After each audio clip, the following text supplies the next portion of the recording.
बिस्मिल्लाहिर्रहमानिर्रहीम। अस्सलामु अलैकुम वरहमतुल्लाहि वबरकातुहू। दोस्तों, क्या हाल चाल है? उम्मीद करते हैं कि आप सब खैरियत से होंगे। आज हम आपके लिए नई वीडियो लेकर हाज़िर हुए हैं, जिसमें हम आपको बताएंगे कि दुनिया में जो मुसलमानों के सलातीन गुज़रे हैं, जो बड़े बड़े बादशाह गुज़रे हैं, उन्होंने कैसी हुकूमत की है और कितनी बड़ी हुकूमत की है कि रहती दुनिया तक आज भी लोग उनका नाम हमेशा इज़्ज़त और एहतराम से लेते हैं। हम बात करते हैं, लेकिन उससे पहले आप लोगों ने अगर हमारे चैनल को सब्सक्राइब नहीं किया तो इसे सब्सक्राइब कर लें। हिंदुस्तान पर इस्लामी हुकूमत नाफिज करने वाले मुसलमानों के अजीम हीरो सुल्तान महमूद गज़नवी।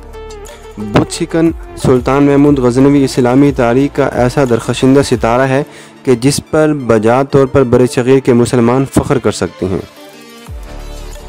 मुसलमानों के हीरो को हिंदुओं ने लुटेरे का नाम आखिर क्यों दिया? ग़ुलाम के बेटे से सुल्तान बनने वाला सुल्तान महमूद गज़नवी आखिर कौन था?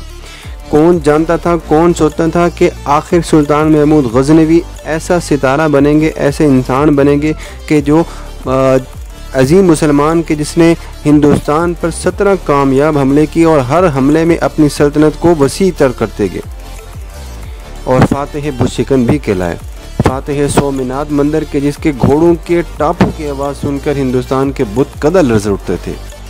दुनिया में ऐसे 4 बड़े बादशाह गुजरे हैं कि जिनसे रहती दुनिया तक उनके जो मुखालिफिन थे वो खौफ खाते थे।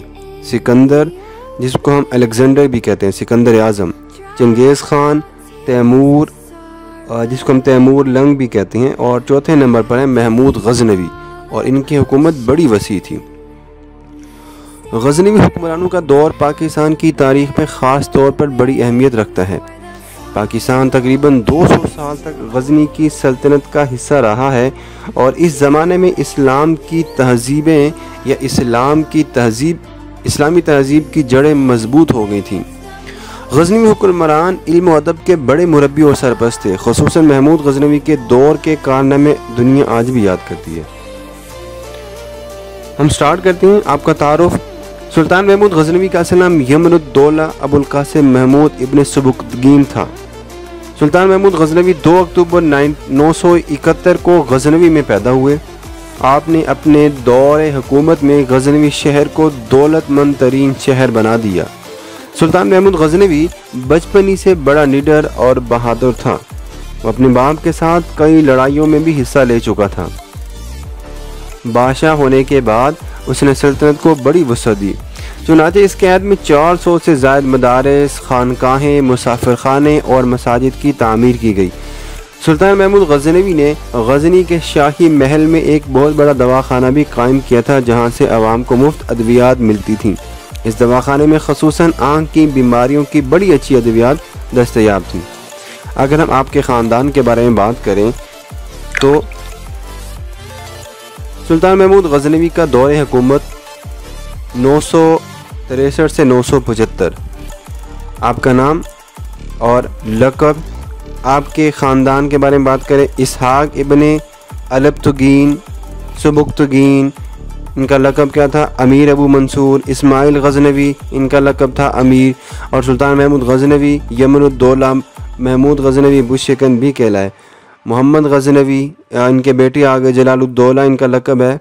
मौदूद गज़नवी, शहाबुद्दौला, इनका लक़ब है। अली गज़नवी, बहाउद्दौला, इनका लक़ब है। अब्दुल रशीद गज़नवी, इज़्ज़ुद्दौला, इनका लक़ब है। तग़रुल हाजिब कायमुद्दौला, इनका लक़ब है। फ़रख़ज़ाद गज़नवी, जमालुद्दौला, इनका लक़ब है। इब्राहीम गज़नवी, ज़हीरुद्दौला, इनका लक़ब है। मसऊद गज़नवी, सोम अलाउद्दौला, इनका लक़ब है। शहज़ाद गज़नवी, कमालुद्दौला, इनका लक़ब है। अरसलान गज़नवी, सुल्तानुद्दौला, इनका लक़ब है। बहराम शाह गज़नवी, यमनुद्दौला, इनका लक़ब है। खुसरो शाह गज़नवी, मुइज़्ज़ुद्दौला, इनका लक़ब है। खुसरो मलिक गज़नवी, ताजुद्दौला, इनका लक़ब है। अब हम बात करते हैं, ये उस वक्त की बात है कि जब हिंदुस्तान पर 2 रियासतें आबाद थी, रियासत मुल्तान और रियासत मंसूरा। लेकिन एक नए फ़िरके ने भी इस रियासत को तबाह कर दिया था, और ये फ़िरका कौन था? करामता के नाम से याद किया जाता है। इस फ़िरके के लोग अपने आप को मुसलमान तो जाहिर करते थे, लेकिन नमाज, रोज़ा, ज़कात, हज के कायल नहीं थे, और उनके यहाँ हलाल और हराम की भी कोई तमीज़ नहीं थी। अफ़गानिस्तान के बादशाह नासिरुद्दीन सुबुक्तगीन और उसका बेटा महमूद गज़नवी करामता की इस्लाम मज़हब और इनकलाबी जमात के शदीद मुखालिफ था। और ये वही करामत थे कि जिसने सिंध पर मुसलमानों का चिराग गुल किया था, और ये वो इलाका था कि जब अमीर सुबुक्तगीन को फतूहात हासिल हो रही थी। इसी ज़माने में पंजाब के राजा जयपाल की हुकूमत खूब तरक्की कर रही थी। ये मशरक़ की ताकतवर तरीन हुकूमत शुमार की जाती थी। राजा जयपाल अमीर सुबुक्तगीन की फतूहात का बगौर मुताला कर रहा था, और उसको ये ख़तरा भी लायक था कि ये जो फतूहात का सिलसिला चल रहा है अफ़गानिस्तान और इसके मुल्का इलाकों की तरफ बढ़ रहा है, कहीं ऐसा ना हो कि ये हिंदुस्तान की तरफ रुख कर ले। लिहाजा राजा जयपाल ने यह सोचा कि इससे पहले कि अमीर सुबुक्तगीन हम पर हमला कर दे, उसका रुख हिंदुस्तान की तरफ ना हो जाए, क्यों ना मैं उसके घर में घुसकर उसकी ताकत को कम करूं। इसलिए राजा जयपाल ने 374 हिजरी ब मुताबिक 984 ईस्वी को एक ऐसे वक्त में जब अमीर और उसके बेटे महमूद गजनवी को निशापुर में बागियों ने घेर रखा था, राजा जयपाल ने इस मौके को गनीमत समझा और उसने बहुत बड़े लश्कर के साथ हमला कर दिया। अमीर और उसका बेटा तोस के मैदानों में बागियों से लड़ ही रहे थे कि राजा जयपाल का लश्कर सुल्तान गजनवी में दाखिल हो गया। जब अमीर और उसके बेटे को यह इतला मिली तो उनके पैरों के नीचे से ज़मीन ही खिसक गई। तो अमीर और उसका बेटा अपनी जमात को बचाने के लिए फ़ौरन गजनवी पहुंच गए और राजा जयपाल और अमीर की जमात का आमना सामना हुआ। अमीर की जमात राजा जयपाल के लश्कर से 1/4 ही कम थी और अंदाज़ा किया जाने लगा कि अमीर की जमात शिकस्ते 2-4 हो जाएगी। लेकिन आंधी तूफान की वजह से राजा जयपाल के लश्कर के घोड़े, जानवर और आदमी उखड़ने लगे। लेकिन इसके बरक्स अमीर सुबुक्तगीन के आदमी चूँकि शदीद बर्फबारी के आदी थे, इसलिए उन पर इस मौसम का कोई असर ना हुआ और इस जंग का नतीजा ये हुआ कि राजा जयपाल ने जान बख्शी की अमान मांगी और वादा किया कि उसे अगर इस मरतबा माफ़ कर दिया गया तो वो हमेशा वफादार रहेगा। और उसने ये भी वादा किया कि अगर उसे माफ़ कर दिया जाएगा तो वो 50,000 दिरहम, 50 हाथी और कुछ शहर भी दे देगा।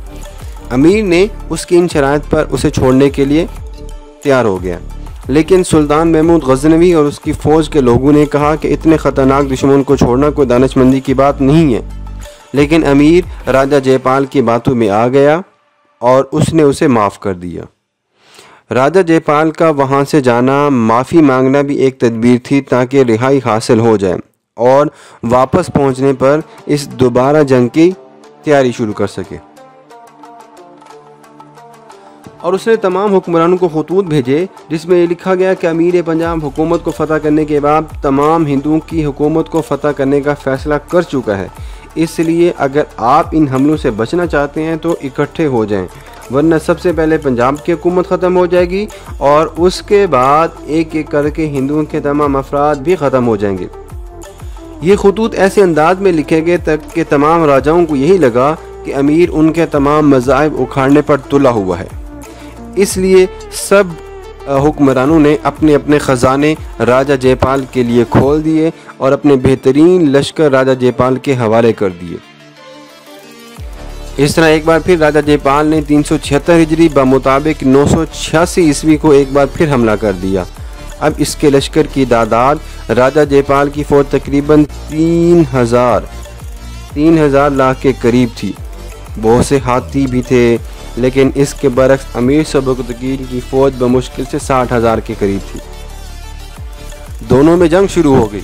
इब्तिदा में तो राजा जयपाल की फ़ौज ने हिम्मत दिखाई, लेकिन बाद में ये कमज़ोर होती चली गई और इस तरह एक बार फिर राजा जयपाल को शिकस्त का सामना करना पड़ा। इस जंग के कुछ अरसे के बाद 997 को अमीर का इंतकाल हो गया। अमीर के इंतकाल होने के बाद सुबुक्तगीन ने तकरीबन 20 साल की हुकूमत की और 20 साल के बाद इनका इंतकाल हो गया और इनके इंतकाल के बाद सुल्तान महमूद गजनवी तख्तनशीन हुआ। सुल्तान महमूद गजनवी सुबुक्तगीन का सबसे बड़ा बादशाह है और इसके साथ ही राजा जयपाल को ये लगने लगा कि अब वो नौजवान है और उसको शिकस्त दे सकता है और अपनी खोई हुई इज़्ज़त को बहाल कर सकता है। इसलिए राजा जयपाल ने एक बार फिर 1001 में अपना दोबारा लश्कर लिया, बहुत बड़ा लश्कर लिया और गजनवी की तरफ बढ़ने लगा।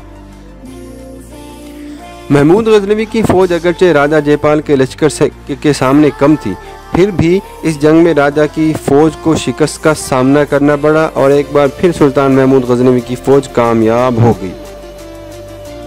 अब राजा की कौम अपने लश्कर के 5000 लाशों को छोड़कर और बड़े बड़े हाकिमों के साथ राजा जयपाल को भी गिरफ्तार कर लिया गया। राजा जयपाल ने जैसे ही इसके बाप के सामने माफ़ी मांगी थी, अब वो महमूद गजनवी से भी माफ़ी मांगने लगा।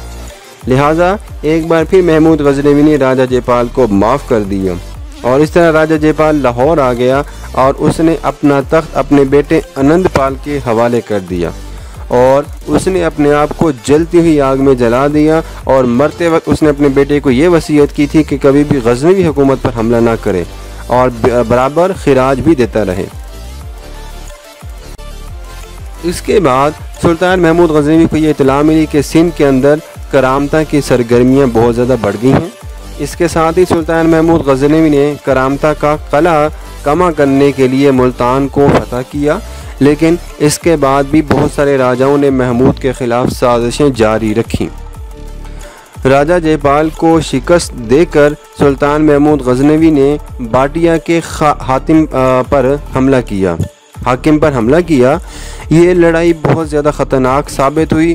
3 दिन और 3 रात तक ये जंग जारी रही और पहले तो ऐसा लगा कि सुल्तान महमूद गजनवी को शिकस्त का सामना करना पड़ेगा, लेकिन तीसरे दिन बाटिया का हाकिम अपनी शिकस्त को तस्लीम कर बैठा और वो भागने लगा, लेकिन पकड़ा गया और मारा गया। वापस आकर सुल्तान महमूद गजनवी ने मुल्तान का रुख किया, जहां उस वक्त अबुल फतह नामी एक हुक्मरान था। अबुल फतह ने हर साल 1 लाख अशरफियाँ खिराज देकर सुलहनामे पर दस्तखत कर दिए थे। सुल्तान महमूद गजनवी ने फिर हिंदुस्तान का रुख किया, नगर कोट के इलाके बीम का मुहासरा कर लिया। सुल्तान महमूद गजनवी ने गुजरात में वाक़ सोमनाथ मंदिर पर हमला करके वहां से सोना जवाहरात लेकर गजनवी वापस आ गया। 416 हिजरी मुताबिक 1974 में गजनवी पर जब ज़लज़ला आया तो उसकी कब्र बैठ गई थी और उस वक्त वहाँ पर ज़ाहिर शाह की हुकूमत थी, तो उन्होंने कहा था कि कब्र को दोबारा बनाओ। जब कब्र को खोला गया तो देखा कि उसका कफन भी मैला नहीं था, जिस्म भी सही सलामत पड़ा था और ये कब्र किस इंसान की थी, किसी ऐसे उलमा की, किसी बड़े मुफक्किर की नहीं थी, बल्कि ये कब्र थी इस्लाम के अजीम हीरो सुल्तान महमूद गजनवी की। आपने सिर्फ 33 साल हुकूमत की थी और ये सारी बातें आपको मिलेंगी इस्लामी वाक़यात में, सच्चे इस्लामी वाक़यात में। महमूद और अयाज के बहुत ज़्यादा किस्से भी मशहूर हैं। सुल्तान महमूद गजनवी अफ़गानिस्तान का बादशाह था और बहुत पुरअज़म और बाहिम्मत बादशाह था और उसने हिंदुस्तान पर 17 हमले किए थे और हर मरतबा कामयाब लौटा था। उसने सोमनाथ का नाकाबिल तस्खीर मंदिर भी तोड़ा। इस पर हिंदुओं का ये यकीन था कि ये देवताओं की रिहाइश गाह है और कोई इंसान भी इसको तस्खीर नहीं कर सकता। इसलिए सुल्तान महमूद गजनवी को बोशिकन भी कहते हैं, क्योंकि उसने सोमनाथ का वो मंदिर गिराकर उसके सारे बुत तोड़ दिए थे। सुल्तान महमूद गजनवी का एक ग़ुलाम अयाज था, जो कि अपनी ज़हानत, काबिलियत, फ़र्शनासी और ईमानदारी से सुल्तान महमूद गजनवी का ख़ास इंसान बन गया। सुल्तान महमूद गजनवी उस पर अंधाधुंध एतमाद करते थे और उसे बहुत ज़्यादा पसंद भी करते थे। सुल्तान महमूद गजनवी के जो बाकी वज़रा थे वो अयाज से उसे पसंद नहीं करते थे और हमेशा उसकी बुराइयां और खामियां ढूंढने के लिए लगे रहते थे, लेकिन अयाज ने हर मौके पर ख़ुद को उस इज़्ज़त और एतमाद का अहल साबित किया जो कि बादशाह ने उसे दी थी। तो ये थी दोस्तों आपके लिए एक छोटी सी वीडियो। उम्मीद करते हैं कि आपको ये वीडियो पसंद आई होगी। हमने बात की थी इसमें सुल्तान महमूद गजनवी के बारे में। अगर वीडियो पसंद आई है तो इसे लाइक, शेयर और चैनल को सब्सक्राइब करना मत भूलें। अल्लाह हाफ़िज़। अपना बहुत सारा ख्याल रखिएगा।